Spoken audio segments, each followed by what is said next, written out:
Pas saya tikungan belok kiri, belok kanan, ada anak muda kencing. Belum selesai kencingnya, sini, langsung tarik resnya. Kenapa bos? Langsung ditampar, pak, ambil parang saya kan.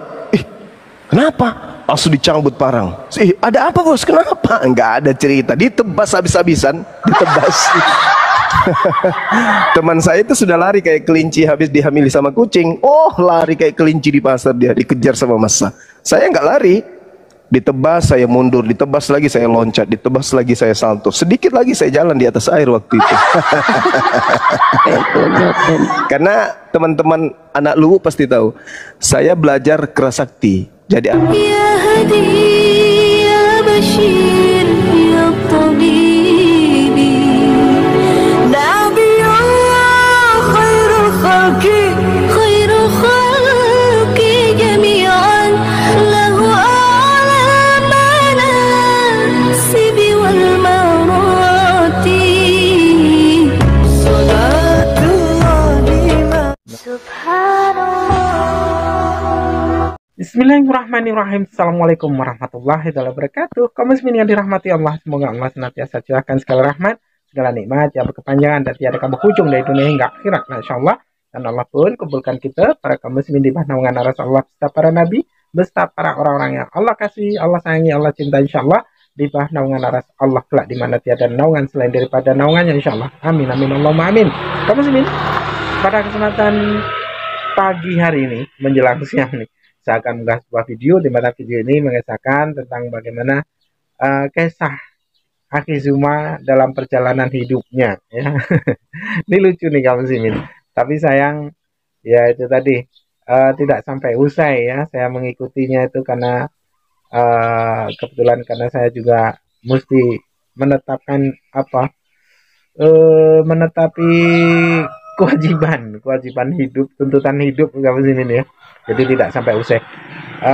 Barakallah para hamba Allah, terima kasih yang sudah bergabung ya, mendukung channel ini. Insyaallah semoga Allah senantiasa merahmatinya dan Allah murahkan dari segala urusannya, sebagaimana hari ini Akhi Uti memurahkan urusan saya ya. Dan semoga saja apa yang para hamba Allah Akhi Uti munajatkan kepada Allah, Allah makbulkan dan Allah penimbalkan jannah dari segala sesuatu apa yang Akhi Uti beserta seluruh keluarga usahakan.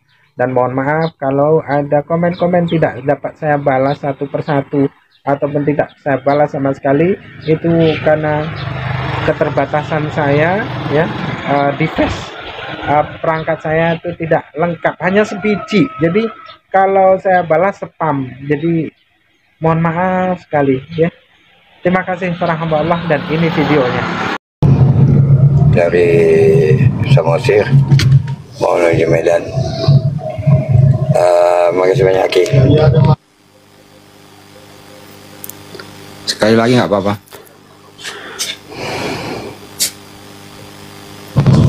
Ya, laporan nih Aki, Sinada udah sama kami dan insya Allah nih kami mau nyebrang dari Samosir mau menuju Medan.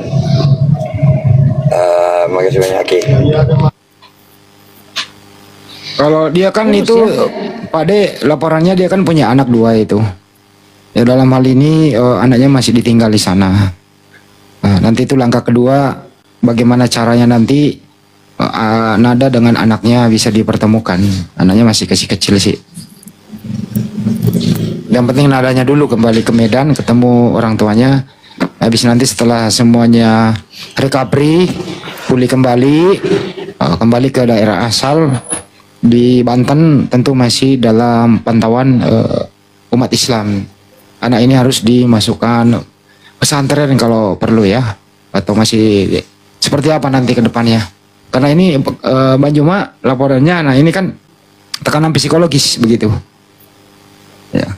Kira-kira ke depannya seperti apa Nada ini Bang Juma penanganannya? Beliau di mana, Akhi Bang Handi? Nanti sekarang udah dalam perjalanan kembali ke rumah Bang Sepul, ketemu ibunya. Iya. Maksud saya nanti kembalinya ke Banten. Ke Banten nanti. Ya nanti kalau di Banten itu kan banyaklah pesantren yang bisa membawa atau menampung beliau. Memang Bang Juma tahu Banten di mana? Sumatera kan? Ah, betul. Iyalah, dari Iya. rumahnya akhi. Masa Sumatera. Udah Dari lama jangan rumahnya ditanggapi, akhi biarin. Saiful. Dari rumahnya akhi Saiful, nanti dibawa ke situ di tempatnya di Banten. Gitu. Di sana ada pesantren. Ada pesantren mualaf juga di situ. Ustadz kita Arifin Nababan. Iya kan ya? Betul, betul. Pak Deso gimana nanyanya lucu deh. Jadi Banten insya Allah kita tidak akan lepaskan ya. Ada teman-teman kita yang ada di Banten pasti bisalah memberikan yang terbaik.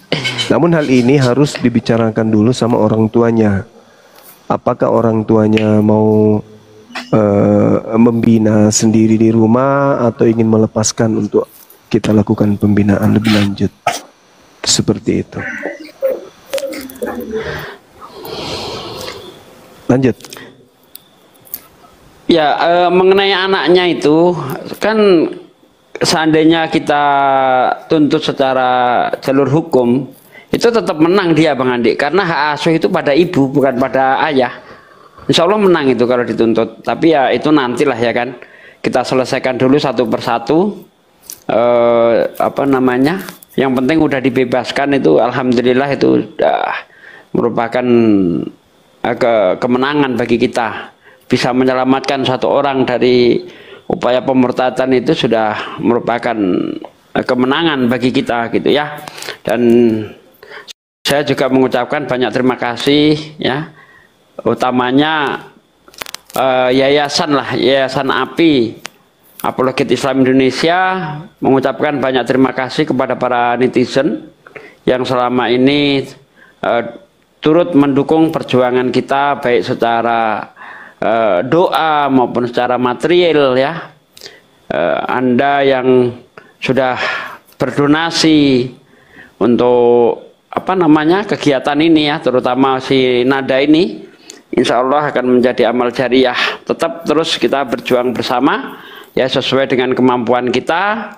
Yang punya kelebihan harta ya jangan sayang, karena harta Anda tidak dibawa mati, tapi mari kita gunakan harta kita untuk kepentingan agama kita. Begitu Bang Andi. Lanjut.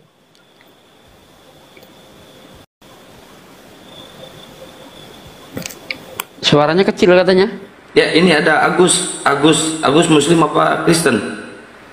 Agustin. Agustino, laki-laki tuh. Agustino. Agus sedih, Agus takut. Agus. Hello.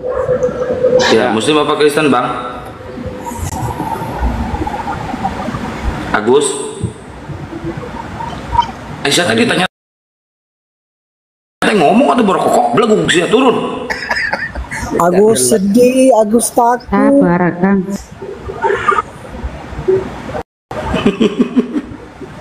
Ada lagi kasus nih masuk nih ya. You know no friends live. Hampir sama nih dari Arab Saudi. Assalamualaikum Bang Andi, mohon maaf, saya sudah lama ikut debat-debat semua, terutama dengan Banyuma. Saya di Arab Saudi, maaf, anakku yang cewek pacaran sama orang Kristen di Medan. Mereka berdua tinggal di Jogja. Sekarang anakku sudah tidak lagi komunikasi sama saya. Kemungkinan ini anak sudah dia bawa ke Medan. Nama saya nggak usah sebutin namanya ya. Nah, jadi anaknya ini udah putus hubungan, putus kontak dengan ibunya. Itu. Saya lagi minta nomornya. Sedang ini fotonya dikirim semua. Ada juga yang dari kemana Pak De? Perlihatkan aja fotonya biar tidak dibilang hoax. Boleh ya, tunggu ya. Saya kasih Bunda Rama aja. Saya tadi udah izin boleh nggak? Buat kata ibunya boleh. Bunda, itu fotonya saya kirim Bunda. Pak. Siap.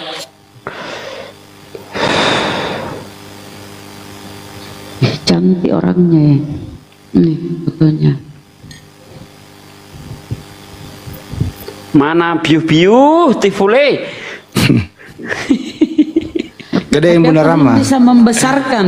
Oh ini pengaturannya sama host ya, membesarkan ya. Besarin. Kang Kian Santang. Nggak ada jamnya. Ya, bentar. Ini soalnya akun ini kalau ngebesarin pakai timer. Iya. Itu yang di tengah ya. Anaknya yang di tengah. Waduh, beautiful. Itu yang di tengah.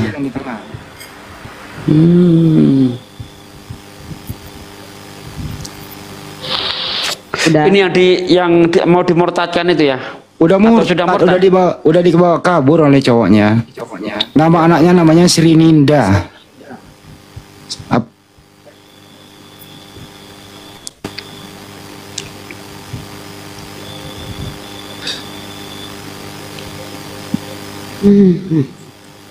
Nama yang bawa itu saya sebutin boleh nggak? Boleh, sebut aja. Ngapa ndak boleh? Ini inisial Pedro. Telah panjang lah ya. Nama ibunya Ibu Aisyah. Sekarang kerja di Arab Saudi. Sudah putus kontak selama ini udah lama. Ada dua nih yang ada dari Sorong juga. Anaknya juga dibawa ke Jakarta oleh salah satu suku yang mayoritas Kristen. Udah dikristenkan. Kemarin saya sudah sempat komunikasi sama anak itu. Masih seperti Sinada awalnya. Jangan campuri urusan saya udah nyaman menjadi Kristen.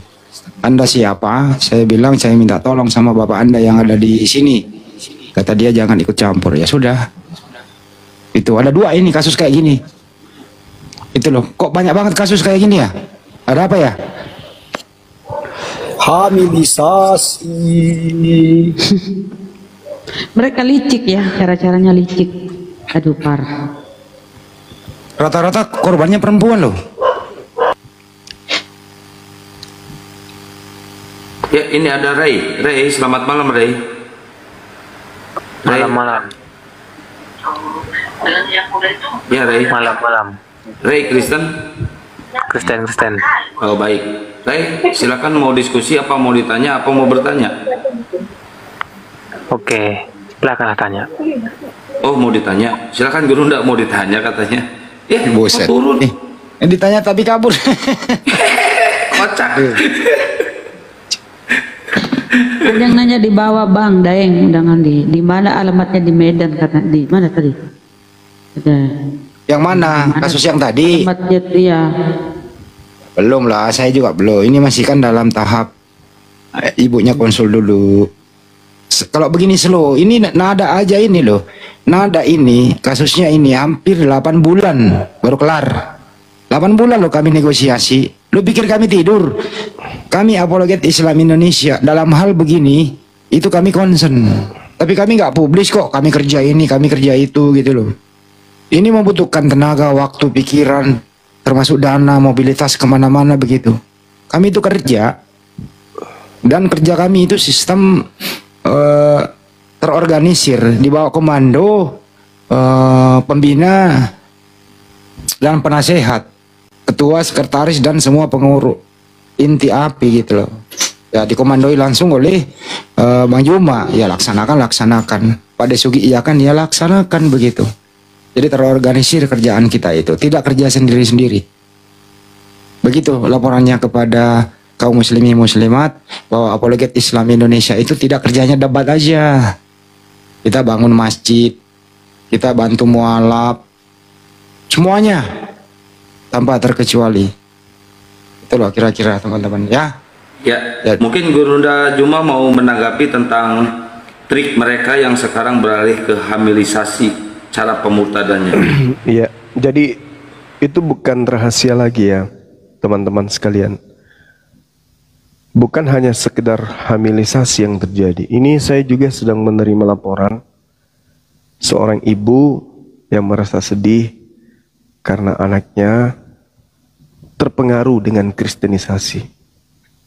Sehingga anaknya ini kemudian sudah dibaptis. Usia berapa tahun ini? Tunggu ya teman-teman. Jadi kita fokus bukan hanya kepada perempuan aja. Laki-laki juga jadi sasaran mereka. Tunggu. Ibu ini melaporkan ke saya. Tapi saya tidak bisa ngapa-ngapain. Pertama, karena anaknya tidak mau bicara. Anaknya tidak mau terbuka, anaknya tidak mau diskusi.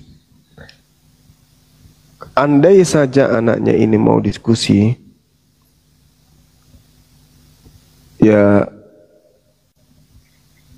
pasti kita akan mengarahkan kemudian untuk melakukan kegiatan belajar terkait apa? Terkait Bible. Dan ini curhatan ibu, dia katakan bagaimana saya pusing melihat anak saya ini. Karena susah diajak komunikasi. Dan dia sudah terpengaruh oleh teman SMA-nya. Gurunda, mohon maaf, banyak yang protes tuh di bawah. Suaranya kecil katanya. Suara saya kecil ya? Iya, tuh pada protes di bawah. Kok bisa? Masih? Nah, sekarang aman. Masih kecil? Udah keras Gurunda. Udah bagus. Ya. Ya itu dia, makanya apa ya, laki-laki pun jadi korbannya. Orang tuanya mengaku bahwa anaknya ini dipengaruhi itu dari sejak SMA. Dari sejak SMA anaknya sudah dicuci otaknya. Nah, sehingga ketika anak ini sudah beranjak dewasa, usianya sekarang kurang lebih 20 tahun. Nah, dia setiap hari Minggu ke gereja, gak mau terbuka di rumah. Kalau ditanya sama orang tuanya diam, gak banyak bicara. Diam aja bawaannya. Dan dia terobsesi mau ke luar negeri untuk menjadi seorang yang mendalami Bible. Kata orang tuanya gitu. Jadi saya katakan, ibu kalau mau saya bertemu dengan anaknya silakan aja. Apalagi kejadiannya di Makassar. Mari saya siap kalau anaknya mau buka diri untuk berdiskusi. Tapi kalau seperti yang ibu sampaikan, dia diam, tidak mau bicara, lalu kayak mana kita mau berkomunikasi kalau anaknya sendiri tidak mau ngomong? Nanti malah dipaksa. Kalau misalnya dia merasa diintimidasi, nanti malah merasa dipaksa untuk pindah ke Islam. Nah, jadi ini pelajaran teman-teman. Hati-hati, perhatikan anak-anak kita bergaul di sekolah, ya, di sekolahnya seperti apa dengan teman-temannya. Jangan sampai bergaulnya salah, bergaul dengan misionaris yang pura-pura baik, tapi ternyata tujuannya adalah untuk memurtadkan anak kita. Karena ini terjadi, bukan tidak terjadi, ada di sekeliling kita banyak. Barusan Dinda siapa? Nada korban. Siapa lagi nanti nyusul? Akan banyak nanti nada-nada yang lain kalau kita tidak memperhatikan kemudian anak-anak kita. Makanya apologet Islam ini didirikan untuk menghalau gerakan-gerakan mereka ini. Gerakan mereka ini yang bahaya karena mereka menggunakan trik, ya, trik yang mana memirip-miripkan diri dengan Islam. Nah, itu yang bahaya.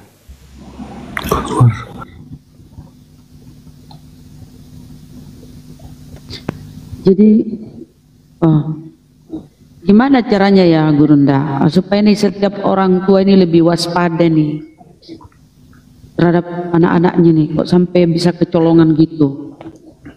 Ya, kita harus ini sering-sering mengadakan kegiatan kayak begini, sosialisasi.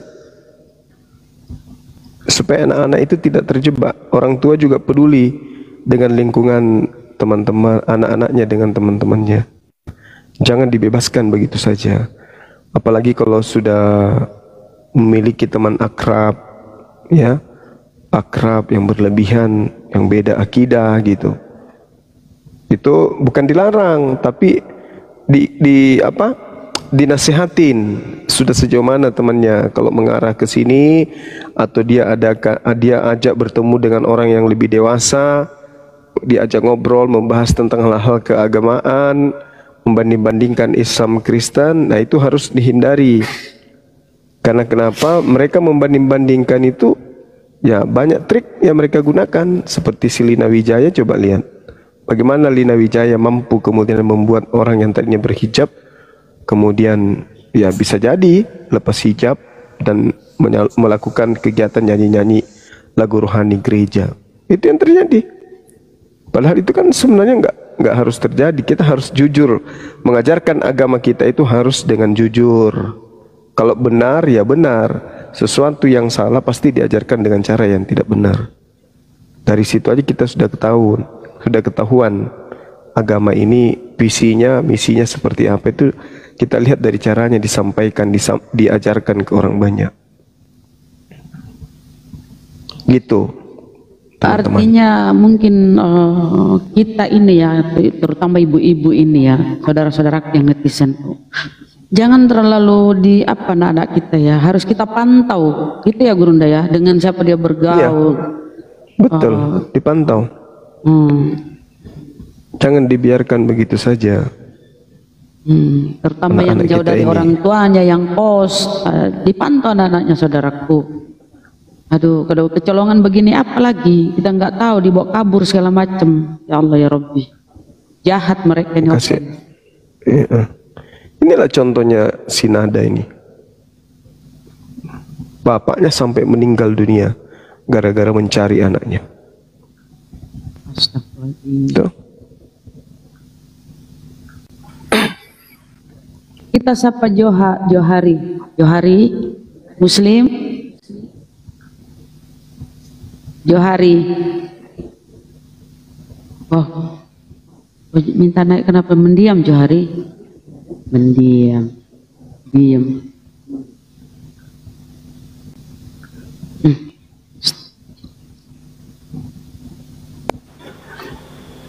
Ya, seharusnya orang-orang tua kita itu, ya sebagai orang tua lah kita ini harus sangat khawatir terhadap anak kita, terutama bab kewajiban menjalankan sholat.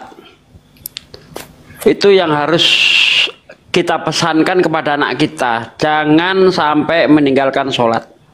Itu yang saya pesankan kepada anak saya, jangan sampai meninggalkan sholat. Karena apa? Karena sholat itu tiangnya agama. As-sholatu imaduddin, ya. Sholat itu tiangnya agama. Maka kalau sampai sholat ini tidak ditegakkan oleh anak-anak kita, maka rapuhlah, ya, ambruklah agama anak kita. Saya tidak pernah khawatir anak saya makan apa, anak saya punya duit atau tidak. Itu saya nggak khawatir sampai ke situ, enggak. Yang saya khawatirkan anak saya itu bangun subuhnya kesiangan atau tidak. Itu yang paling saya khawatirkan. Ketika puasa, anak saya ini puasa atau tidak. Itu yang apa? Makanya setiap saat udah sholat, nah, kalau ketemu udah jam berapa nggak sholat, nah, seperti itu. Di rumah kami saling mengingatkan, istri mengingatkan saya mengingatkan istri terus. Jadi kehidupan agama itu memang harus tegak di dalam keluarga kita. Bagaimana mungkin kita akan mencapai keluarga yang sakinah, mawaddah, warohmah kalau agama tidak tegak di lingkup keluarga kita. Nah, orang-orang tua sekarang itu yang saya lihat itu bukan takut bagaimana anaknya itu masih menyembah Allah atau tidak, ya. Yang mereka takutkan itu anak saya ini nanti kerja apa, makan apa, Bagaimana kehidupannya? Nah, itu yang dipikirkan oleh orang-orang tua sekarang. Tidak seperti para ulama, orang-orang terdahulu sampai diabadikan di dalam Al-Quran. Ya bunaya ma'budu min ba'di. Hai anakku, apa yang kau khawatir, apa yang kau sembah setelah aku tidak ada? Itu yang dikhawatirkan oleh orang-orang terdahulu. Ya, nah orang-orang sekarang, nah kalau aku mati kau makan apa? Itu yang dikhawatirkan. Makanya tidak jarang orang tua ini bagaimana berusaha keras supaya anaknya itu mendapatkan kehidupan pekerjaan yang layak. Itu tidak salah, bagus. Ya nggak ada masalah. Cuma yang jadi masalah kalau sampai terlena terhadap kehidupan akhirat. Itu loh yang harus kita pikirkan. Mengejar dunia boleh, di Islam tidak dilarang, kejarlah dunia semampu kamu. Tapi jangan lupa akhirat. Kata Nabi, kalau kamu ingin dunia, pelajari ilmunya. Kalau kamu ingin akhirat, pelajari ilmunya. Kalau kamu ingin dua-duanya, pelajari ilmunya. Makanya jangan sampai kita itu terlena salah satunya. Ibaratnya kalau kita itu menanam padi, rumput akan tumbuh. Tapi kalau kita menanam rumput, padi tidak tumbuh. Kalau kita ya tekun di dalam bidang agama, dunia ikut. Tapi ketika kita hanya sibuk dengan urusan dunia, maka akhirat tertinggal. Itu maknanya seperti itu. Ya, orang-orang tua yang selalu mendengarkan dialog-dialog kita, ini tujuannya bukan ke Kristennya itu sebenarnya, saudaraku sekalian. Kristen itu hanya dijadikan pantulan saja. Sebenarnya tujuan kita adalah ya kepada anda ini yang muslim, supaya anda itu melek tentang kristologi. Kalau anda sudah melek tentang kristologi, insya Allah keluarga anda aman. Ya, paling tidak anda akan bisa menasehati anak anda, oh Kristen itu begini nak. Seperti itu tujuan sebenarnya itu. Kalau dari apa yang kita lakukan ada yang mu'alaf, alhamdulillah. Ya, alhamdulillah. Tapi bukan utama. Yang utama kita adalah membentengi umat dari upaya pemurtadan. Makanya kita selalu mengedukasi kepada saudara-saudaraku sekalian. Begitu. Monggo yang lain, lanjut. Oke, kita sapa dulu NSTC. Ya, assalamualaikum Bunda, salam kenal. Waalaikumsalam warahmatullahi wabarakatuh. Assalamualaikum warahmatullahi wabarakatuh. Alhamdulillah, akhirnya saya naik juga di sini. Cuman mau berbagi pengalaman Bang Zuma. Siap. Jadi ini kebetulan terjadi pada keluarga besar saya. Kira-kira 15 tahun yang lalu. Sedikit saya cerita, ketika saya belum menikah, pada waktu itu saya masih ikut om saya. Ya, om saya ini insya Allah sudah secara ekonomi luar biasa memang di Jakarta. Kemudian dia juga sudah berangkat ke sana, ke Mekah. Salah satu putranya juga disekolahin di sekolah yang apa namanya, yang tidak perlu saya sebut, artinya anunya menjurus kepada agama. Kemudian sebelum, jadi kejadiannya begini Bang Juma, salah satu sepupu saya ini pada waktu itu ketika pacaran, ada 2 orang waktu itu yang saya tahu, anaknya om saya ini.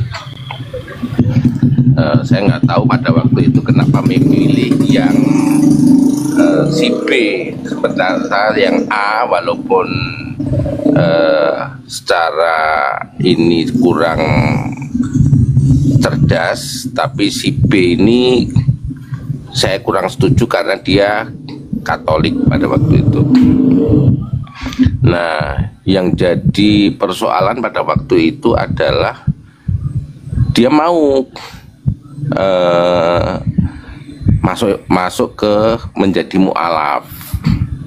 Nah, om saya menyalahkan om saya begini pada waktu itu. Kenapa pada waktu itu tanpa sepengetahuan kita, tanpa sepengetahuan ini. Kebetulan waktu itu saya sudah menikah tanpa sepengetahuan istri saya. Artinya kenapa saya bilang istri saya ini kebetulan dulu aktivis di Karim Oi, Bang Zuma. Karim Oi itu mualaf Cina yang ada di Lotse, dulu aktivis di situ. Nah, singkat cerita, mereka menikah secara Islam. Nah, pada suatu saat saya diminta om saya setelah mereka menikah ke tempat sepupu saya ini, ke rumah sepupu saya ini. Kemudian ketika sampai di rumah sepupu saya tanya, ibu kemana? Sama pembantunya. Loh, ibu ke gereja. Loh, kaget saya. Akhirnya saya secara diam-diam, cuma saya takutnya om saya kaget secara ini, saya nyampein ke om saya yang lain gitu. Akhirnya kita selidiki, pada waktu itu kok bisa dia masuk kok bisa dia sampai sudah dibaptis segala gitu kan. Nah, usut punya usut, salah satu anak om saya yang sekarang juga sudah almarhum, yang laki-laki itu jadi saksi dan dikasih uang segelintir uang pada waktu itu, kalau nggak salah yang saya dengar itu 50-an juta untuk jadi saksi pada waktu di gereja. Saya juga kaget kok bisa sampai segitunya. Ya qadarullah, alhamdulillahnya sekarang ini belum lama, kira-kira 5 tahun yang lalu, yang laki-laki itu sekarang sudah meninggal karena gula. Dan sekarang yang sepupu saya sudah kita tarik dan kita kita muslimkan lagi, bahasanya seperti itu Bang Yuma. Cuman saya masih bingung jujur dengan anak-anak mereka ini, karena mereka masih berhubungan dengan kalau bahasanya dengan nenek-neneknya mereka yang laki-laki, dari laki-laki ini, begitu Bang Yuma. Curhat aja sekedarnya Bang Yuma. Itu yang saya alamin Bang Yuma. Iya, kasus-kasus begini tuh banyak Bang terjadi. Iya. Banyak sekali terjadi. Makanya korban berjatuhan di mana-mana tentang gerakan-gerakan ini, karena mereka jadikan itu sebagai amanat agung yang harus mereka laksanakan. Sehingga bukan hanya personil aja, tapi memang secara lembaga. Kita lihat aja kitabnya itu memang diterjemahkan ke Islam-Islaman itu karena mengikuti masyarakat setempat yang mayoritas. Mereka harus kemudian memperlihatkan sisi mereka untuk nampak seperti kita yang ada, yang mayoritas ini. Karena itu adalah trik mereka untuk mencari pengikut gitu Bang. Jadi kalau kasus-kasus seperti yang Abang lakukan ini, kasus noise, itu banyak terjadi di mana-mana. Tapi satu kesyukuran karena umat Islam sekarang itu sudah melek.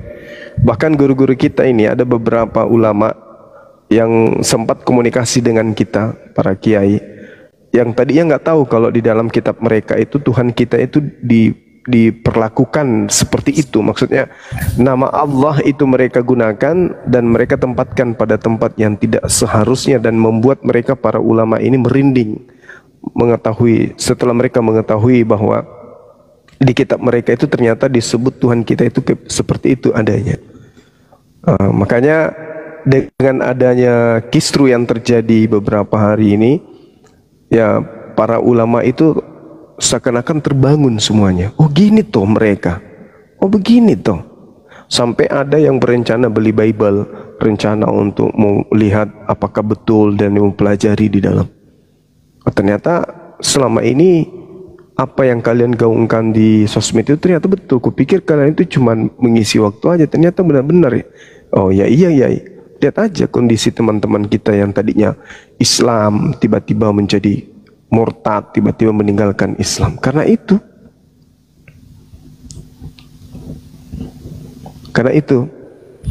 Ya. Seperti itu, Bang. Jadi mungkin perlu saya sedikit jadi catatan begini, Bang Juma. Jadi di kalangan kita sendiri kadang-kadang, mohon maaf ini,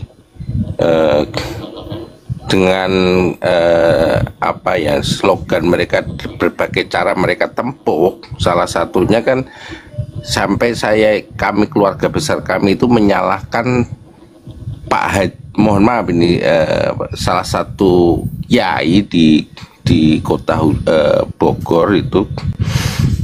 Artinya apa? Dia seolah-olah memualafkan pada waktu itu, kayak tidak kontrol gitu loh, Bang Juma. Maksud saya, dia itu mualaf karena memang mau menikahin sepupu saya gitu loh. Maksud saya, kalau setahu saya pada waktu itu, kalau di mualaf Cina yang pernah istri ceritakan ke saya pada waktu itu, bahwa ketika seseorang menjadi mualaf itu tidak serta-merta dibiarkan. Artinya mereka benar-benar dikasih sertifikat, dididik, dibina. Kalau memang sudah 1 tahun, 2 tahun kira-kira ini, baru mereka istilahnya kayak diloloskan. Oh, ini benar-benar niat tulus gitu loh. Nah, sementara kalau yang kemarin kami dapetin itu, karena Pak Kiainya yang di Bogor ini bahasanya dikasih duit, udah pokoknya dia mau mengislamkan gitu aja gitu loh, Bang Juma. Itu yang bagi saya kadang-kadang jadi nyesel juga gitu loh. Iya. Sedih, jadi kayak kok di kalangan kita sendiri kok seperti itu, dalam arti karena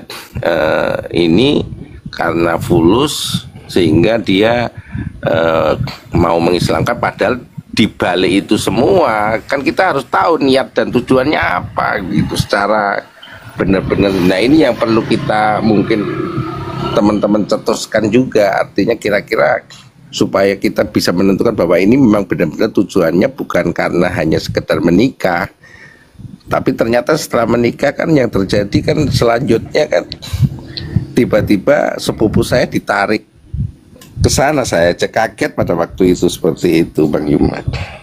Oh iya Bang. Iya, Bang. Banyak terjadi itu, Bang. Makanya kita harus hati-hati, kita harus bersatu untuk kemudian jangan sampai terjadi pada keluarga kita. Makanya teman-teman umat Islam yang ada khususnya di negara yang kita cintai ini, karena Indonesia ini kan negara yang mayoritas Islam. Kita banding mereka itu 86%. Kalau mereka hanya berapa persen? Itu 6%, 7%. Nah, karena itulah kemudian jangan sampai karena kita mayoritas membuat kita lalai.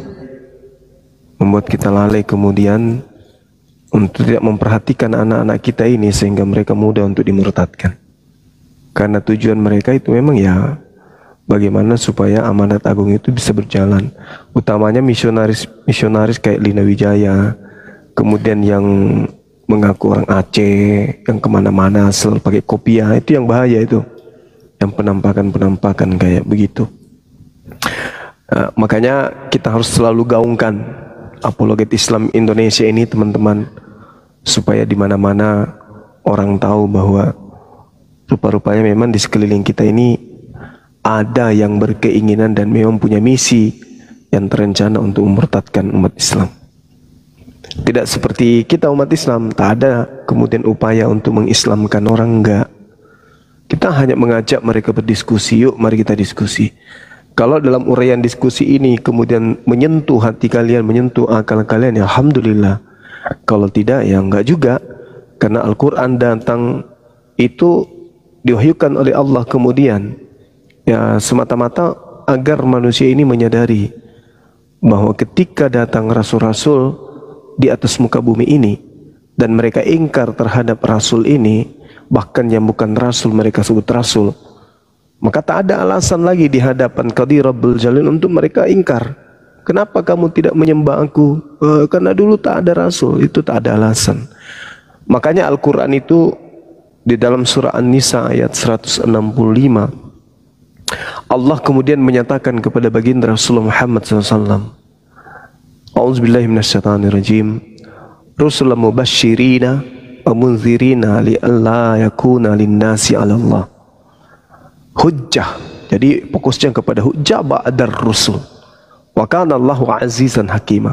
Rasul-rasul diutus oleh Allah sebagai pembawa berita gembira dan pemberi peringatan. Apa tujuannya? Agar mereka orang-orang kafir itu kelak, ya, tidak ada alasan bagi mereka lagi untuk membantah Allah, karena rasul-rasul telah diutus. Allah Maha Perkasa, Allah Maha Bijaksana kan itu. Kayak sekarang nih, mereka diajarin siang malam, digodok kupingnya terkait dengan ajaran yang benar itu seperti apa. Mereka kemudian mengunggulkan ajaran mereka, padahal apa yang mereka lakukan itu tidak berasal dari para nabi, tidak berasal daripada rasul. Mereka hanya mengambil kata rasul dari Al-Quran untuk sebagai gelar kepada orang yang entah siapa apanya yang mereka gelari rasul. Kalau disampaikan, mereka menganggap kita penghujat, penista, dan seterusnya. Padahal ya, tujuan Al-Quran itu diwahyukan itulah Rasulan mubashshirina, sebagai penolong, pembawa kabar gembira. Umat Islam sebagai penerus daripada kenabian baginda Rasulullah Muhammad SAW sebagai umatnya, ya kita sampaikan kabar gembira itu, kita beri peringatan kepada mereka agar kelak nanti kita tidak ditanya oleh Allah, kenapa kau biarkan mereka itu kufur sementara ada kebenaran. Jangan kau sampaikan, jangan kau sembunyikan, tapi sampaikan. Nah, inilah yang kita adakan sekarang. Kita sampaikan, kita syiarkan kemudian, tapi dengan cara-cara yang ma'ruf, dengan cara yang baik, tidak seperti mereka. Mana ada kemudian orang-orang Islam ini yang terjun di dunia apologet pakai atribut-atribut gereja, atribut-atribut romo, pendeta, pastor. Tak ada kita. Jijik kita menggunakan kayak gitu. Jijik. Apalagi mau kamuflase menampilkan diri seperti pendeta, romo, buka kamera, habis itu tampilannya kayak pendeta di gereja. Mau muntah saya bayangkan itu. Apalagi mau dipraktekkan. Tapi mereka coba pakai kopiah, baju koko, pakai tasbih, pakai jilbab.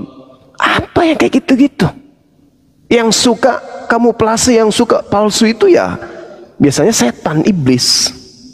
Alhamdulillah Al-Quran, percaya diri dengan Al-Quran. Masjid-masjid ada toah di mana-mana, diberitakan ayat suci yang ada di dalam Al-Quran. Tapi kalau mereka ngumpet, tapi giliran lorong ke lorong bisikin orang kayak kerja setan. Ya cara-cara nipu-nipu kayak gitulah yang mereka gerakkan, kayak Lina Wijaya itu. Coba menghina, tapi pakaian Islam dipakai, nama-nama Islam digunakan, tapi menghina. Nah, itu namanya penipu, pembohong. Nah, itulah cara kerja setan kayak gitu. Nah, umat Islam kemudian datang menyampaikan Rasulan mubashshirina wa munzirina li'alla yakuna linnasi 'alallahi hujjah ba'dar rusul. Rasul-rasul yang diutus oleh Allah sebagai pembawa berita gembira dan pemberi peringatan agar tidak ada alasan bagi manusia untuk membantah Allah setelah rasul-rasul ini kemudian diutus. Makanya ada yang disebut patrah. Kenapa orang-orang yang datang, yang ada sebelum baginda Rasul Muhammad SAW tidak menyembah kepada Allah? Ya kemungkinan karena tak ada rasul kepada mereka, tak ada pelanggaran karena tak ada aturan. Berbeda dengan orang yang mengaku kemudian pengikut para nabi, tapi yang dilaksanakan apa? Nabinya mengajarkan ibadah Sabat, mereka malah melakukan ibadah yang hari yang berbeda. Diajarkan tata cara, dianggapnya sampah. Diajarkan kemudian cara berhubungan kepada Tuhan, dianggapnya kotoran. Nah ini dia. Jadi membantah kemudian perintah yang maha tinggi dan mengikuti perintah manusia. Makanya Islam datang. Harusnya mereka itu berterima kasih kepada apologet Islam Indonesia. Karena kenapa? Rela, rida, ikhlas. Mereka kemudian bahu-membahu siang dan malam, ya, untuk mengabarkan kebenaran itu seperti ini loh. Kebenaran itu kayak begini loh. Bukan seperti sangkaan nenek moyang kalian. Bukan. Kebenaran itu mendudukkan kemudian Mesias Al-Masih sebagai utusan Allah, bukan sebagai Allah itu sendiri. Tapi mereka kalau disampaikan kayak begitu, penghina, penghujat, ngapain kau urusin agamaku? Enggak bisa, agamaku yang memerintahkan aku menyampaikan. Kami ini disuruh siar, tablik. Kalau Anda mau dengarkan, silakan dengar. Anda tidak mau dengarkan, tutup kuping. Tapi jangan kau menghentikan kami menyampaikan. Dan kami akan menyampaikannya dengan cara-cara yang ma'ruf, cara-cara yang baik, tidak pemaksaan, tidak kamuflase, tidak nyamar-nyamar seperti kalian. Coba ada enggak di antara kami apologet yang menggunakan kemudian atribut masuk ke gereja? Ada enggak? Tak ada itu. Bleh, memuntah rasanya, bayangkan. Mana mau kita? Tak ada di Islam cara-cara kayak begitu. Tapi kalau mereka, wah, dibuatnya mulutnya sepas mungkin, penampilannya, wah, ustaz,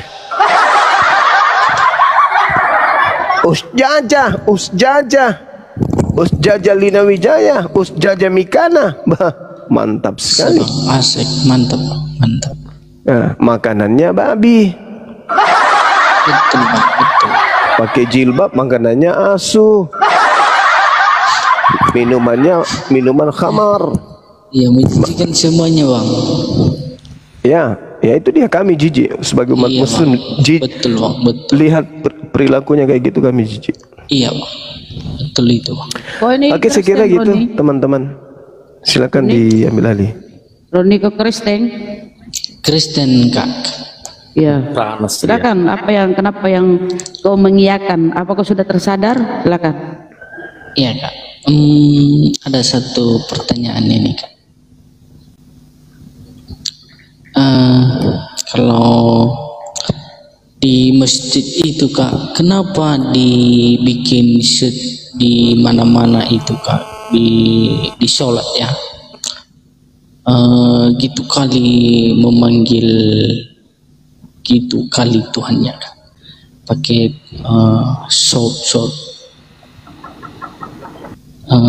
yang gitu kali shoutnya, Kak. Itu aja. Ngomong apa sih, Bang? Kenapa pakai sap-sap itu kalau lagi sholat ya di masjid berjamaah? Betul, Kak. Silakan, Bunda. Iya. Itu aja pertanyaan, Kak. Kenapa gitu kali tinggi? Gimana setiap sore, pagi? Udah, Ron, mau dijawab, Ron. Silakan, Gurunda. Biar dia curhat dulu. Sakit kuping. Iya. Besar kali suaranya, Bang. Iya. Noise-mu tinggi, Bang. Noise-nya kurangi. Yang kau ngomong. Lanjut.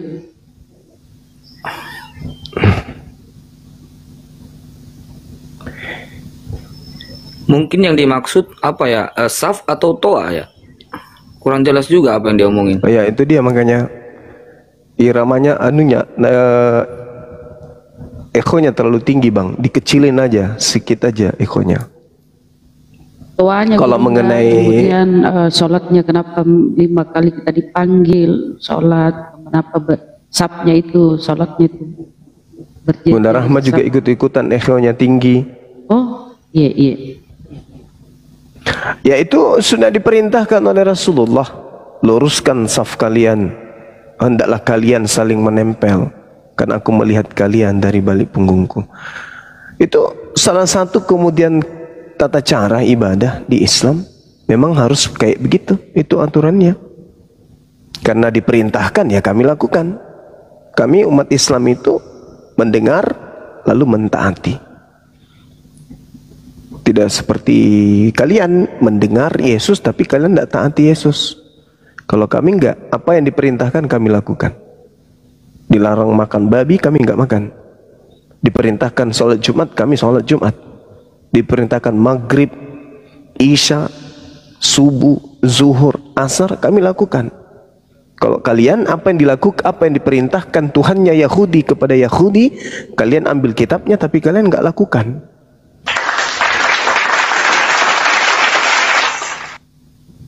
Mengambil kitabnya agama lain hanya untuk sebagai aksesoris aja supaya dianggap bahwa kalian itu berasal dari Yudaism, padahal nggak ada hubungannya sedikit pun. Bahkan antara Yesus dan Kristen, Yesus yang kami maksud di sini adalah Nabi Tuhan yang datang kepada Bani Israel, yang mengaku sebagai Mesias. Kalau di Islam Al-Masih itu sebenarnya nggak ada hubungannya dengan Kristen, sedikit pun tak ada hubungannya. Malah di dalam Bible sendiri yang menerangkan itu, waspadalah kepada serigala yang nyamar domba. Itu ucapan Yesus kepada muridnya Bani Israel. Begitu bang. Dan memang di dalam kitabnya saudara, bukan Islam nih. Kalau di Islam kan Al-Quran surah Saf, ya Bani Israel ini Rasulullahi ilaikum.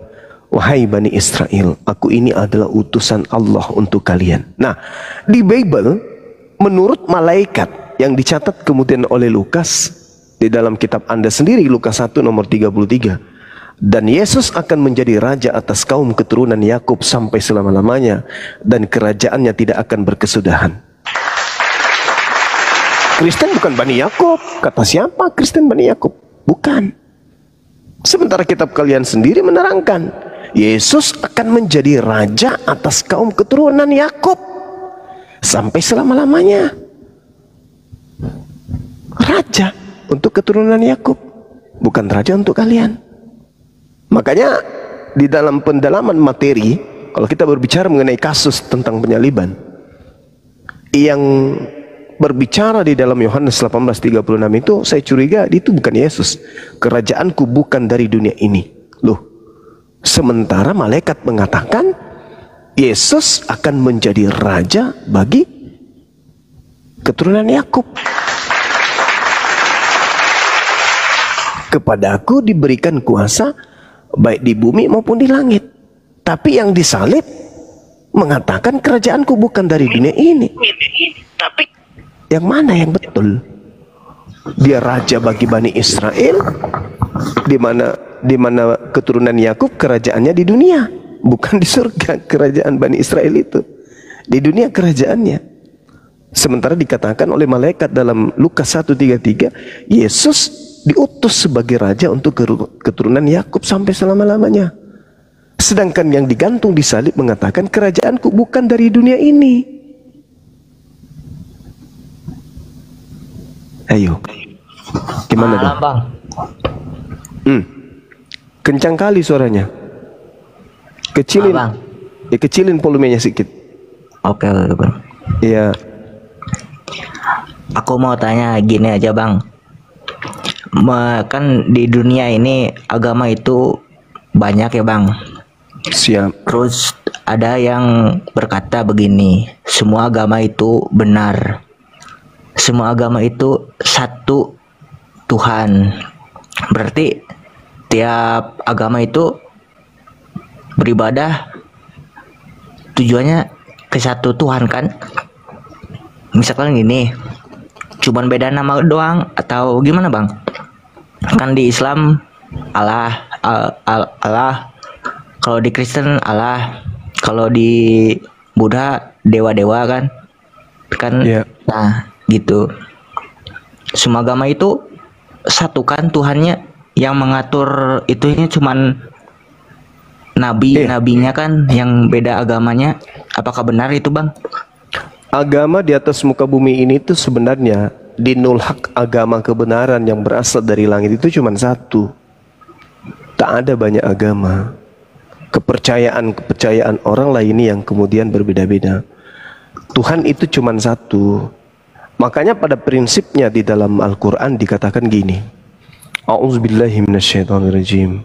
Summa inna rabbaka lilladina amilus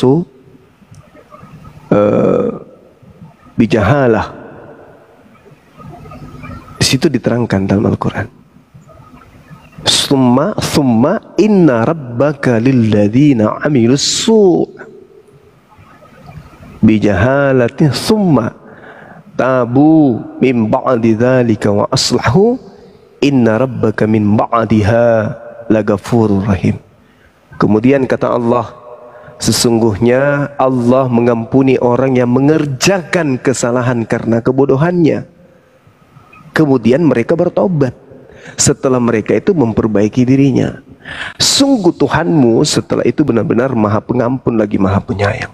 Jadi mereka yang di luar Islam, yang menyembah sepatu, menyembah sepeda, menyembah kotak amal, menyembah kulkas, ketika mereka bertaubat kemudian Allah mengatakan bahwa Allah mengampuni pekerjaan-pekerjaan, kesalahan-kesalahan yang dilakukan karena kebodohan. Coba, kira-kira nih, saudara, saya mau tanya dulu saudara, saudara agama apa? Saudara Felix agamanya apa? Aku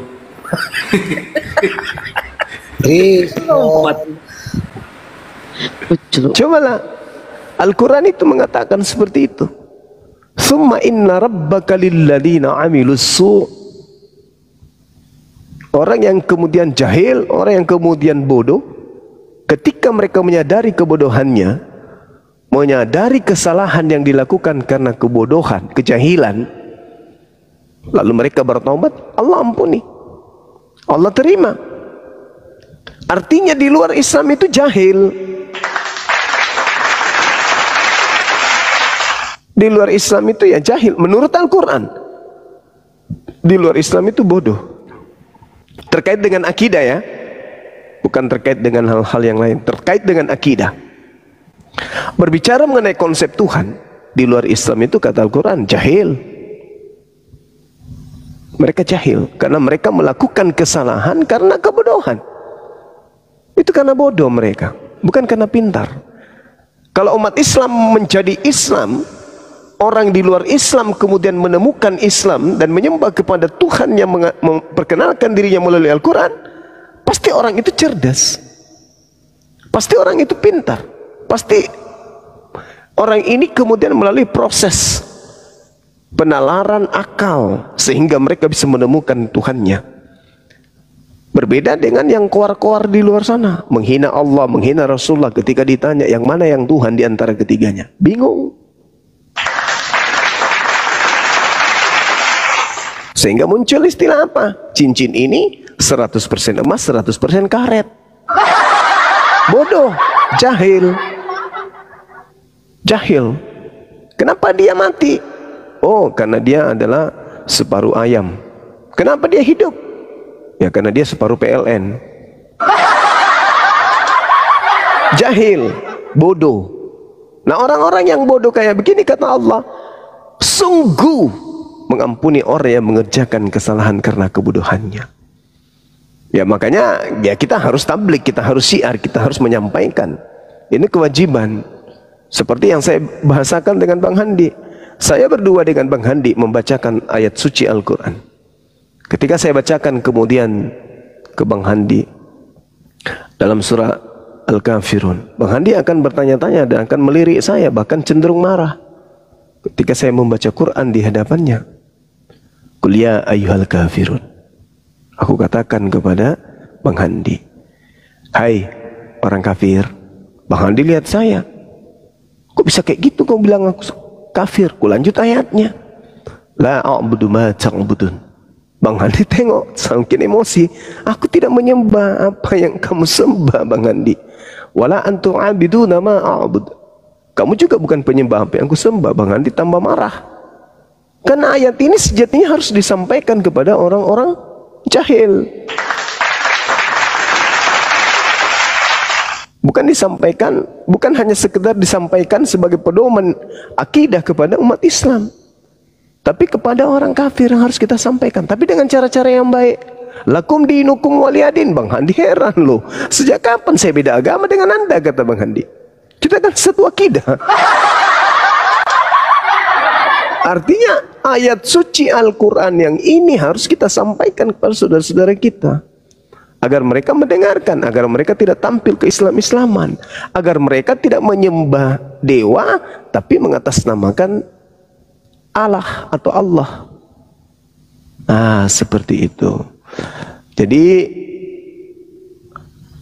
sahabat-sahabat saya menghimbau, ayo mari belajar dan belajar terus perdalam Bible, perdalam Al-Quran, supaya kita bisa kemudian menyampaikan dengan ma'ruf, dengan cara yang baik, dengan cara-cara yang dicontohkan oleh Rasulullah di dalam berdakwah.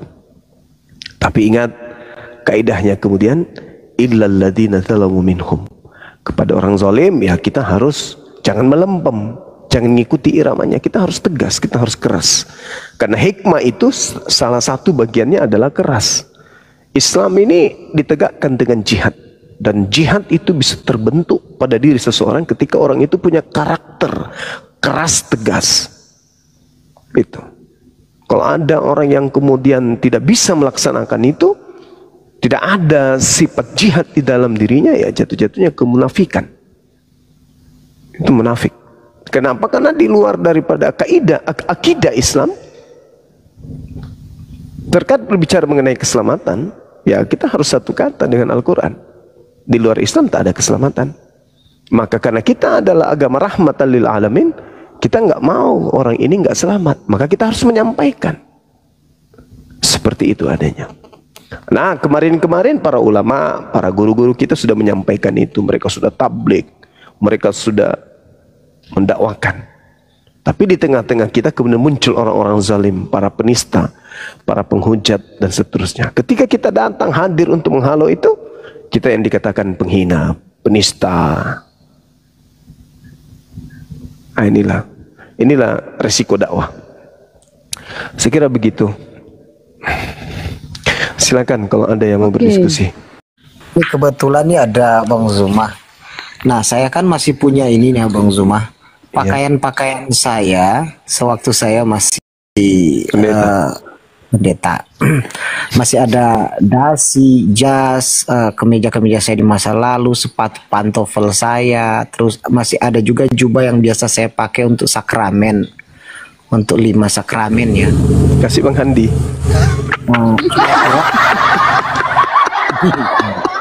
Pertanyaan dulu lah Bang. Nah, Gurunda, kira-kira boleh enggak saya pakai itu untuk islamisasi di daerah-daerah kantong Kristen gitu ke dalam biar mereka kira lalu saya ajarkan mereka Islam gitu, boleh gak? Kalau boleh dalilnya mana, kalau nggak boleh dalilnya mana? Nggak boleh. Kalau dipakai apa bedanya sama si itu siapa yang kemarin tuh? Karena Al-Quran mengatakan di dalam surah An-Nahl ayat 125, Allah Subhanahu wa taala menyerukan kepada kita untuk menyeru manusia dengan cara yang baik, bukan dengan cara yang tidak bagus. Perintah Allah itu begitu. Itu kalau sudah melakukan penipuan menggunakan pakaian-pakaian mereka, itu sudah cara yang tidak baik. Tapi saya mau pergi ke kantong-kantong Kristen untuk mengislamkan mereka begitu. Dapat pakai itu aja supaya mereka tidak langsung kabur kan. Oh, ini pendeta kok, ini pastor kan begitu. Enggak. Al-Quran melarang. Ud'u ila sabili rabbika bil hikmah wal mau'idatil hasanah. Harus dengan cara yang baik. Jangan kita ikuti mereka. Di Islam nggak boleh ngaku-ngaku dengan berpakaian seperti itu. Karena itu tujuannya menipu, tujuannya itu. Meskipun tujuannya baik menurut kita, tapi menurut Allah itu nggak bagus. Karena kenapa? Orang masuk Islam itu orang Islam, bukan masuk Islam. Orang Islam itu ibadahnya harus ikhlas. Nah, kalau dia tiba-tiba dia masuk Islam dikarenakan karena seorang pendeta, seorang ustadz datang dengan pakaian pendeta, mati meja balas ya anaknya orang. Ketipu dia. Tipu. Dia pelihara kulub, lama-lama kok tiba-tiba datang kita suruh potong. Mungkin kesayangan mereka itu.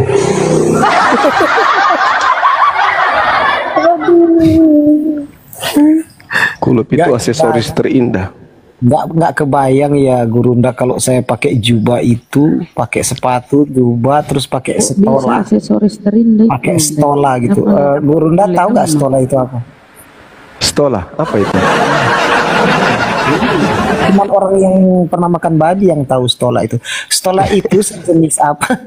Stola itu Gurunda sejenis selendang, sejenis apa ya?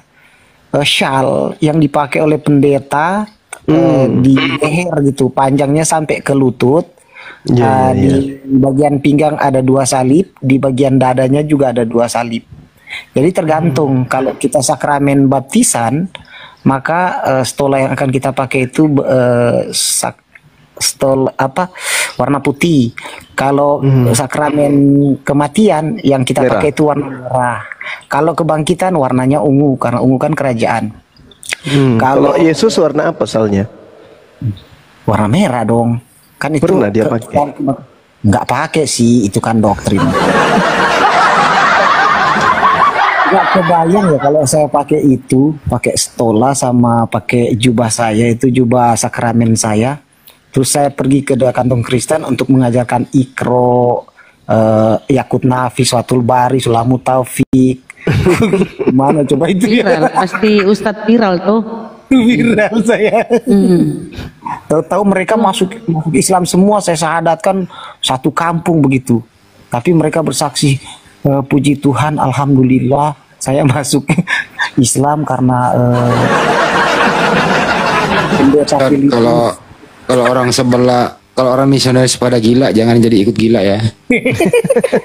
Pananya. Kalau Ustadz kita, Ustadz Fadlan enggak. Beliau alhamdulillah mengislamkan ratusan manusia tetap dengan menggunakan ala-ala ulama. Iya. Nggak sorban malah beliau nggak pernah lepas. Ribuan itu, bukan ratusan, ribuan. Sekali syahadat aja 3.000. Satu suku. Nah ya, 3.000. Karena kenapa orang-orang kepala sukunya udah ditangkap duluan, gimana kepala anggota sukunya nggak mau ikut. Maksudnya saya begitu, nggak kebayang gitu loh. Saya masih pakai jubah sakramen sama stola terus ngajarin ikro gitu loh. Tahu mereka sasar. Ya itulah. Ini alhamdulillah.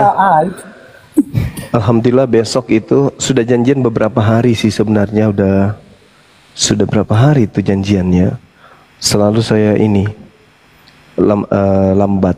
Nih yang teman-teman kita di Papua, siapa lagi dari AFKN dan juga dari PHBI. Nah, mereka sekarang ini ada di Makassar.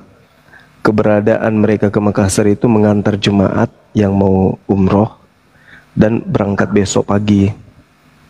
Mereka datang ke Makassar ini sekaligus ingin kemudian memakaikan kepada Bang Suma, apa itu istilahnya ya,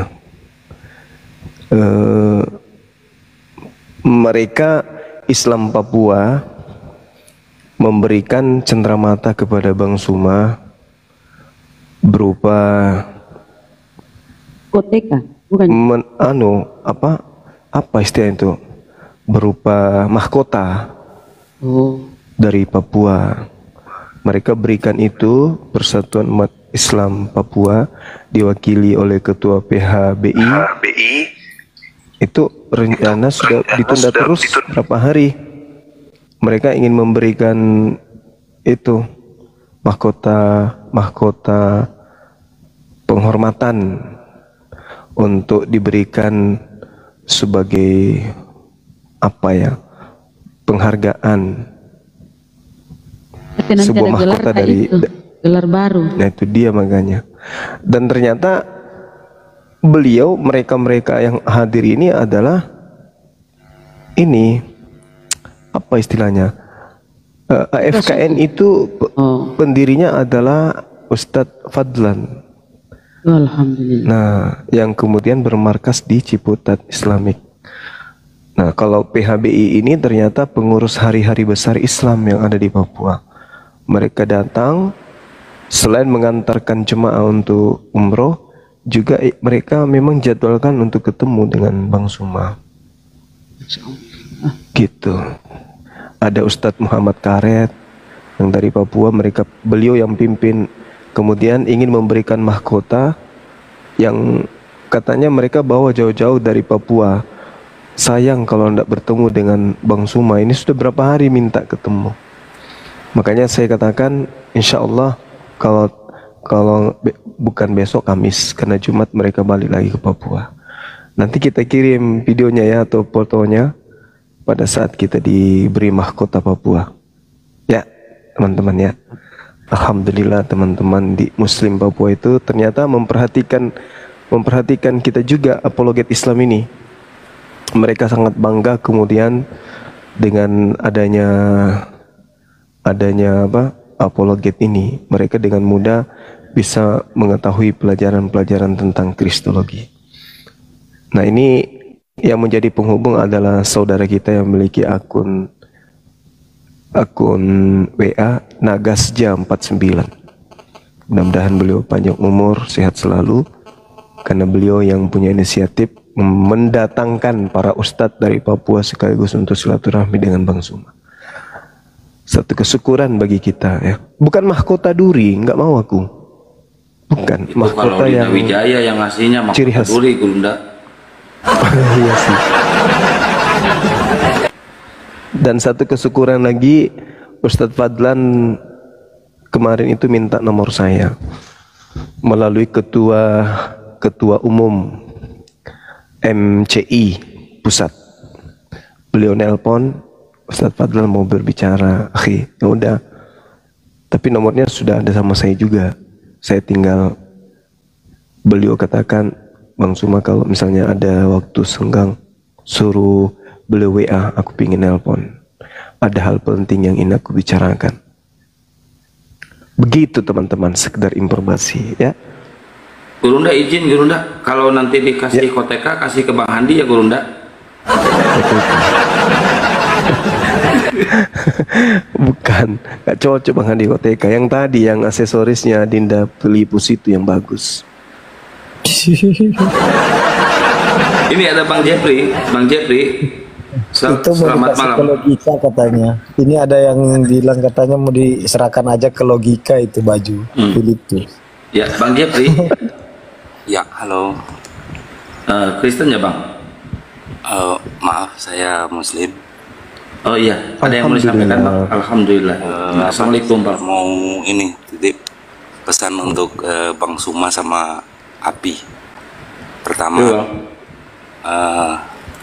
jangan mundur ya untuk perjuangkan nama Allah. Amin, insyaallah. Kita sama-sama Bang. Kedua, kalau diskusi terutama orang-orang Kristen, kalau bisa dia open cam biar kelihatan mukanya, biar ketahuan gitu. Iya. Kiamat Saya rasa cuman itu saja. Saya dari Poso. Wow. Iya. Masya Allah. Iya. Selamat berjuang teman-teman. Terima kasih semuanya. Makasih Bang. Ya, Makasih. Assalamualaikum warahmatullahi wabarakatuh. Waalaikumsalam warahmatullahi wabarakatuh, Bang Jeffrey.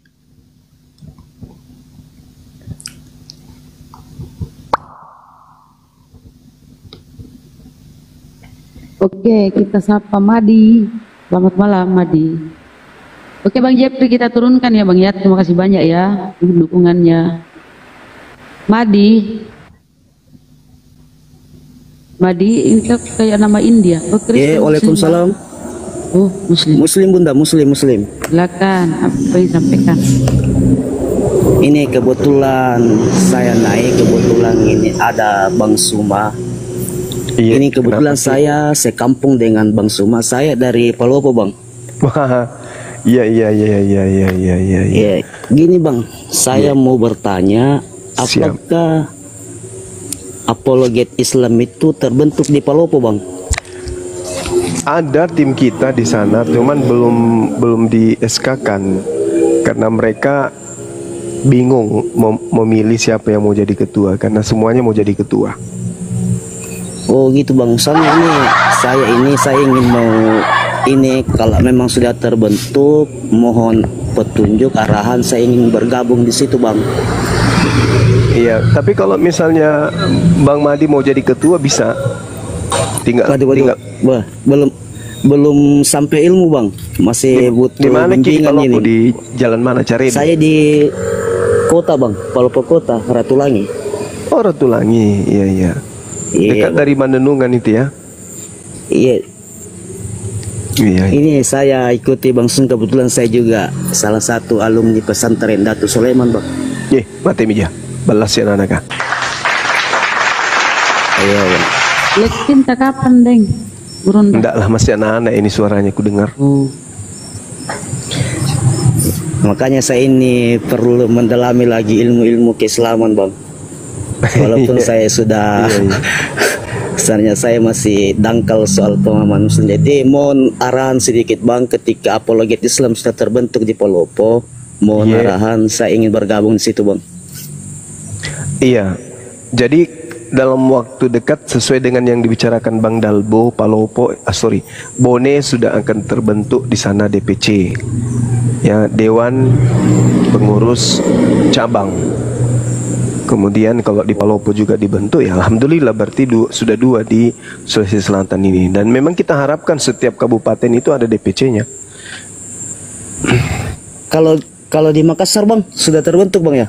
Ada, alhamdulillah Makassar sudah ada DPW Sulsel. Oh gitu deh. Bisa sedikit arahan bang, biar soalnya saya juga sering di Makassar bang. Kebetulan saya juga alumni UMI. Oh, UMI angkatan berapa? 2011 bang. Oh, masih anak-anak. Di fakultas apa Ki? Saya ekonomi bang. Ekonomi. Rata-rata Palopo di sana. Iya bang. Saya di pendidikan dekat Unhas, kampus Unhas. Kok jadi Unhas? Siap. Hukum bang di. Siap. Iya. Angkatan berapa bang? Algebra. Gimana? Angkatan berapa bang? Saya 98. Saya kakekmu. 98. Waduh. Iya. Pakar nih bang ini. Enggak juga. Iya mungkin begitu bang deh. Kamu dapat ini Ustadz Amiruddin. Ustadz Amiruddin. Di ekonomi. Iya, tinggal di Nipa-Nipa. Ekonomi. Oh siap, iya bang, kenal itu bang. Orang Palopo juga, Ustadz. Iya, kenal bang. Itu paman saya, kalau ketemu salamnya Pona Anta yang di Sudiang. Bilang aja gitu. Pasti udah tahu. Siap. Tinggal di Antang kan dia, soalnya, beliau. Soalnya kan dari sudah berapa bulan saya ikuti debat-debatnya abang ini, terus saya tanya-tanya dengan senior-senior tua yang seangkatan dengan abang di UMI. Mereka memang kenal abang. Kalau di UMI itu ada di fakultas apa, Kak Yani masih ada, seniorku masih banyak sih, dosen-dosen kita masih ada yang dulu ngajar saya juga masih ada. Pak Arfa Sidik, dapat Pak Arfa Sidik. Pak Arfa Sidik. Pak Arfa. Saya tidak pernah dengar namanya bang. Cuma ini kan kita bilang tadi, Ustaz siapa itu? Ustaz Amir pasti terkenal beliau. Iya bang. Ternyata kuliah, bilang keresting satpam. Keresting. Saya pendiri Getar 98. Waduh. Saya di PM 11, saya dapat bintang 5 waktu itu. Kita apa di UMI? HMI? Kebetulan saya HMI, terus saya juga IPMIL bang. Saya kan saya di PM 11. Saya di PM 11. Oh, PM 11. Iya. Ansor. Ansor aja. Kalau saya bang, HMI bang. HMI, iya, HMI juga bagus. Iya. Teman-teman HMI juga pada bagus semua. Saya 98 juga di IIN. Ambil perbandingan mazhab di IIN saya. Cuman waktu itu kan Mabas 98 dipindahkan ke Samata. Jadi saya tidak selesai di IIN. Saya pindah ke UMI, ambil jurusan pendidikan. Wah, pindah-pindah kampus abang. cari yang paling pintar. Kalau saya lihat teman-teman saya di situ belum ada saingan, saya pindah. Sombong nih Enggak, bukan. 98, 99 itu angkot untuk ke Samata itu belum ada. Jadi kita siksa, mahasiswa siksa terus, termasuk daerah Texas dulu. Tahun 98 itu orang takut ke situ.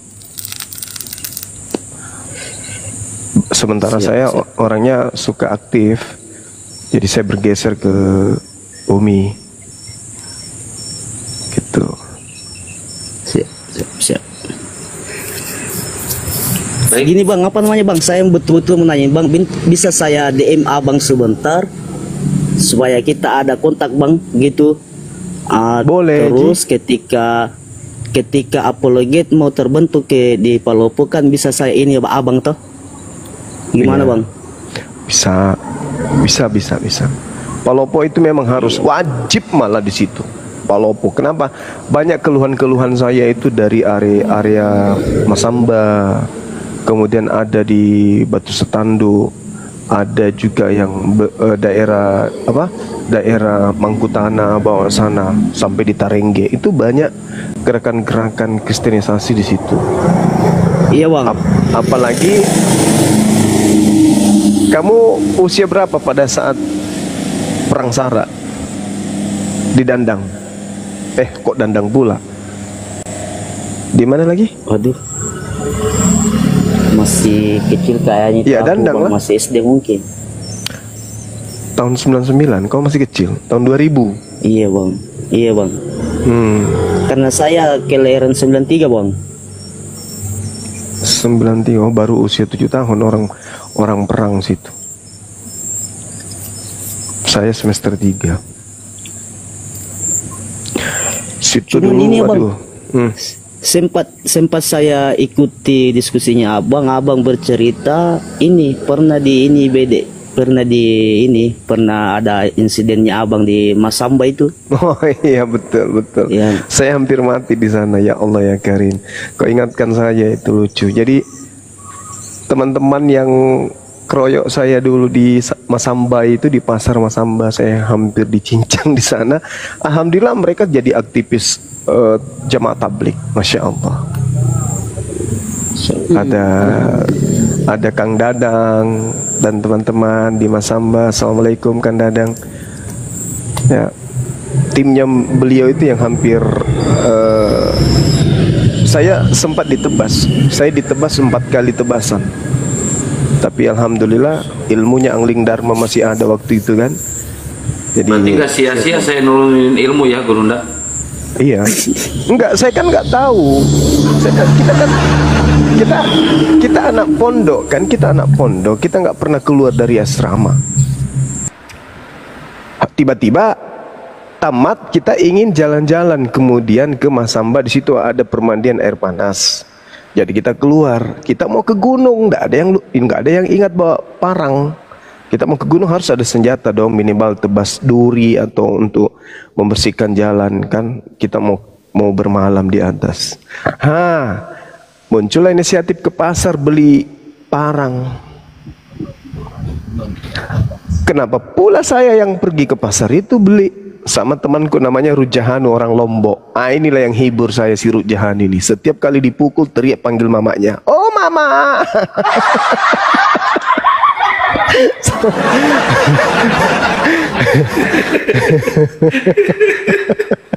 Oh mama Itu yang jadi saya itu dipukulin sampai keluar air mata sambil tertawa.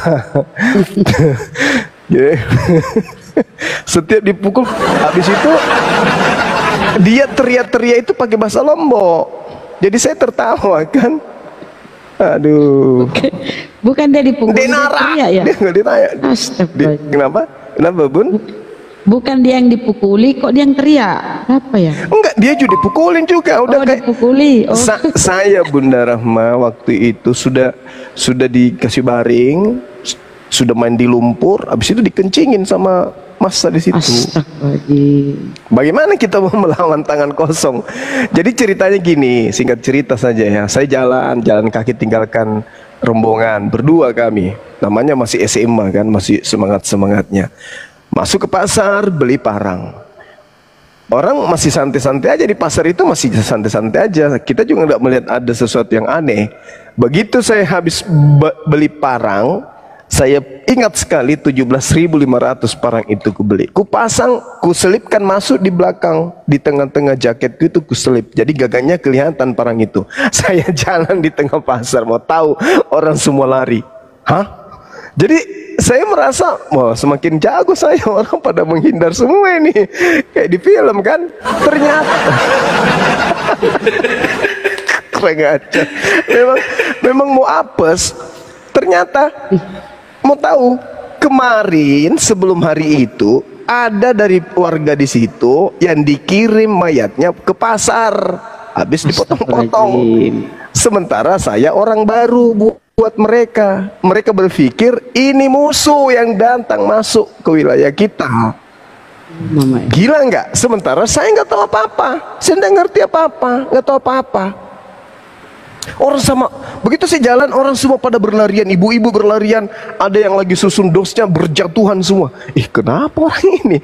Ada apa? Wah semakin busung dada saya jalan. Wah, berarti dia lihat itu parang ya, kita di iya, itulah ceritanya. Ya, jadi dipikirnya saya itu ini, dipikirnya bagian saya dari itu yang ini, musuh itu. yang masuk ingin mengobrak-abrik pasar gitu kan ya di masa waktu itu. Jadi singkat cerita, nggak apa-apa kan ya, belum ada oten kan?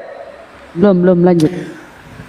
Pas saya tikungan itu, belok kiri, belok kanan, ada anak muda kencing, belum selesai kencingnya, sini, langsung tarik resnya. Kenapa bos? Langsung ditampar, pak, ambil parang saya kan?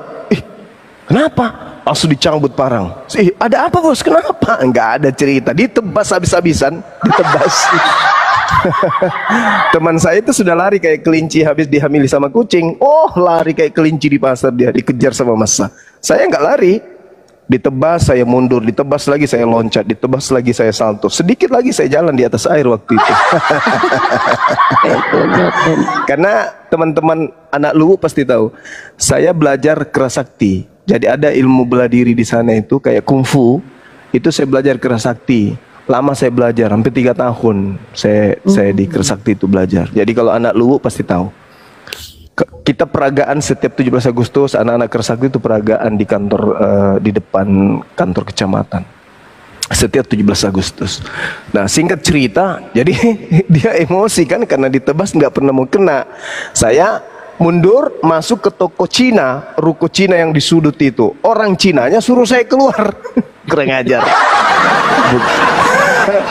Bukannya saya diselamatin, saya keluar jangan di dalam. Jadi saya begitu ditebas, 1 dos Indomie melayang, ditebas Indomie melayang, ditebas pakai parang, ditebas pakai parang ini. Iya.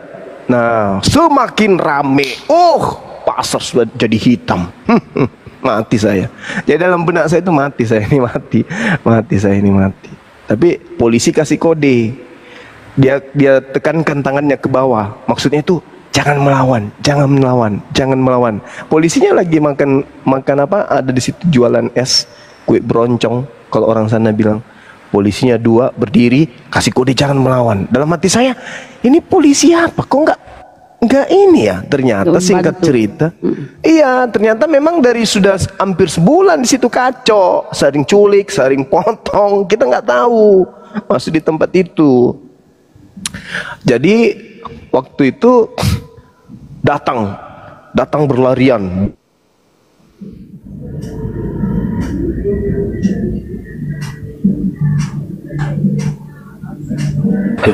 Suaranya hilang. Mana? Suaranya hilang bro. Ini Ucok saya Muslim Kristen Ucok Henry. Ya, assalamualaikum warahmatullahi wabarakatuh, abang-abang. Ya, Muslim ya Bang Ucok ya. Iya. Ini Bang Henry Muslim Kristen Bang Henry. Assalamualaikum warahmatullahi wabarakatuh. Waalaikumsalam warahmatullahi. Oh kena report kali Bang Juma. Kena report itu. Ada yang mau disampaikan Bang, silakan Bang.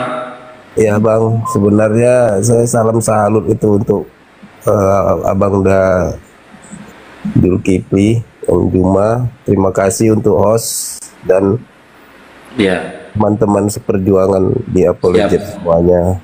Jadi sebenarnya saya malu ini diangkat di sini, cuma karena sudah terlalu rindu dengan abang-abang dan kakak-kakak semua ini, pingin kali bersilaturahmi untuk bercakap-cakap.